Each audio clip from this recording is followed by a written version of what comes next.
최근에 글로벌 제약회사인 A는 위암에 대하여 기존 치료제보다 효과가 훨씬 좋은 신약을 최초로 개발하여 판매하기 시작하였습니다. 문제는 약값이 매우 비싸서 12주 치료를 하는데 1억 원 정도 됩니다. 이러한 약제비는 부유한 국가나 사람들은 크게 문제가 되지 않지만 가난한 사람들이나 개발도상국 환자들은 약값이 비싸 치료를 받지 못하고 죽음을 기다려야 합니다. 이러한 상황에서 인도에 있는 제약사비는 특허권 및 독점 판매권을 가진 A의 허락이나 허가를 받지 않고 복제약을 개발하여 한 달에 10만 원 정도의 가격에 판매하기 시작하였습니다. 이에 환자단체는 당국에 인도 제약사비가 만든 의약품에 대한 수입 허가를 요청하였습니다. 그렇다면 우리나라는 해당 약품의 수입과 판매를 금지해야 할까요? 특허는 사람들과 기업의 혁신을 장려하고자 만든 제도로 특허 기간 동안 해당 약물을 개발한 제약회사는 최대한의 이익을 볼 수 있는 판매 가격으로 정하게 됩니다. 이러한 이유로 신약의 가격은 비쌉니다. 다만 특허로 인해 독점이 유지되는 물질이나 약물이라고 하더라도 가격을 갑자기 올리면 사회적인 비난을 받기 쉽습니다. 예를 들어 2015년 사업가인 마틴 슈크렐리는 특허가 만료되었지만 아직 복제약이 시장에서 판매되고 있지 않은 톡소플라즈마 감염병 치료제 판매권을 사들인 후 가격을 한 알에 17.5달러에서 750달러로 단번에 인상했습니다. 이에 많은 사람들이 이와 같은 가격 인상을 비판하였고 당시 민주당 대통령 후보인 힐러리 클린턴 국무장관이 이에 격분해 파격적인 약가 억제 공약을 내놓기도 하였습니다. 결국 마틴 슈크렐리는 불법적인 독점적 반경쟁적 행위 등 금융사기로 기소되어 7년형을 받은 것은 물론 막대한 배상금 및 제약업계에서 퇴출되었습니다. 위 사건으로 문제가 된 것은 기존에 상대적으로 싸게 팔리던 약물을 갑자기 비싸게 팔았기 때문입니다. 하지만 처음부터 비싸게 판다면 크게 문제되지 않습니다. 실제로 최근 개발된 신약의 가격은 크게 치솟았습니다. 예를 들어 항암제인 아바스틴은 1년 약값이 10만 달러 정도가 듭니다. 이렇게 비싼 신약은 개발도상국 환자는 물론 선진국인 미국의 많은 의료 소비자들에게도 너무 비싸게 느껴집니다. 이렇게 신약의 독점 판매로 인한 비싼 약제비 문제를 해결하기 위한 대안으로 특허에서 보호되고 있는 신약이라도 독점 판매권을 제한적으로 풀어야 한다고 주장하는 사람들이 있습니다. 이들은 특허 제도를 통해 사람들과 기업의 혁신을 장려하는 것이 필요하지만 서민이나 개발도상국에서 살아가는 환자들의 공중보건, 건강권, 의약품 접근권도 매우 중요하기 때문이라는 것입니다.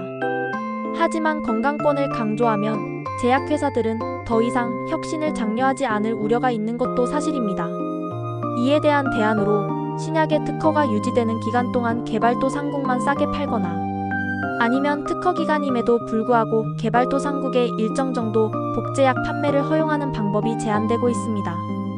이러한 방법은 신약 개발로 인한 혜택을 선진국은 물론 개발도상국도 받을 수 있고 제약회사는 비싼 약을 살 수 없는 개발도상국에도 신약을 팔 수 있어 추가적인 이익을 얻을 수 있습니다.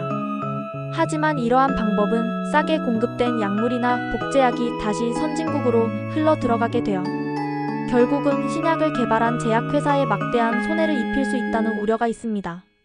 또한 신약을 싸게 공급하면 제값에 신약을 살 수 있는 선진국들도 싸게 공급하도록 강요할 가능성이 높습니다.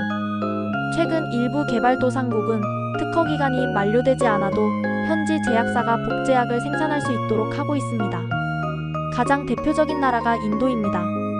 인도는 상대적으로 특허권 보호가 느슨한 편으로 인도의 제약회사들은 특허권 보호를 우회할 수 있는 방법을 찾아내어 싼 가격에 복제약을 만들어 자국에 제공하고 있습니다. 또한 공중보건이라는 공익 목적을 위한 강제 실시권 제도도 폭넓게 허용하면서 복제약 제조 역량이 없는 개발도상국에 의약품을 수출하고 있습니다. 참고로 강제 실시권이란 공익적 목적을 위하여 특허권자와 협의 없이도 비특허권자가 복제약을 생산하여 판매하는 것을 허가하는 대신 복제약 제조회사는 특허 보유자에게 일정 비율의 로열티를 지급하는 제도입니다. 하지만 이러한 강제 실시권은 비상시에만 제한적으로 인정되는 것으로 만약 비상시가 아님에도 불구하고 강제 실시권을 시행하면 무역 분쟁을 일으키고 무역 보복을 당할 수도 있습니다. 예를 들어 1997년 남아프리카 공화국은 HIV로 인하여 공중복권이 위험에 처했다는 이유로 의약품의 병행 수입을 허가하는 강제실시권법을 통과시키면서 특허가 남아있는 신약의 복제약을 수입하였습니다. 이에 미국의 제약회사들은 미국 정부에 남아프리카 공화국에 압력을 가할 것을 요청하였고 미국 정부는 WTO에 제소하였습니다. 하지만 미국의 인권단체를 포함한 시민사회단체와 비정부 단체는 이를 강력히 비난하였고 결국 소송은 철회되었습니다. 1996년 브라질에서 법령을 통해 특허 신약물에 대한 강제 실시권을 허가하였고 미국은 이와 같은 브라질의 방침을 WTO에 제소하였습니다. 하지만 미국에 있는 시민사회단체의 공개적인 반대운동으로 결국 WTO 제소를 철회하였습니다. 이후 양국의 협의하에 브라질은 강제 실시권을 발동하기 전에 미국에 통지하고 브라질에서 생산된 복제약은 수출하지 않기로 동의하였습니다. 우리나라도 강제 실시권을 가지고는 있지만 전시, 사변 또는 이에 준하는 비상시의 공익적 목적을 위해서만 가능하는 등 특허권 보호를 강력하게 실시하고 있기 때문에 일반적인 상황에서는 인도와 같은 방법을 사용할 수 없고 해당 약물을 수입할 수도 없습니다. 어떻게 해야 신약을 개발한 제약회사는 충분한 이익을 얻으면서 동시에 가난한 사람들이나 나라들도 신약의 혜택을 볼 수 있을까요? 당신의 생각이나 의견을 댓글로 달아주세요.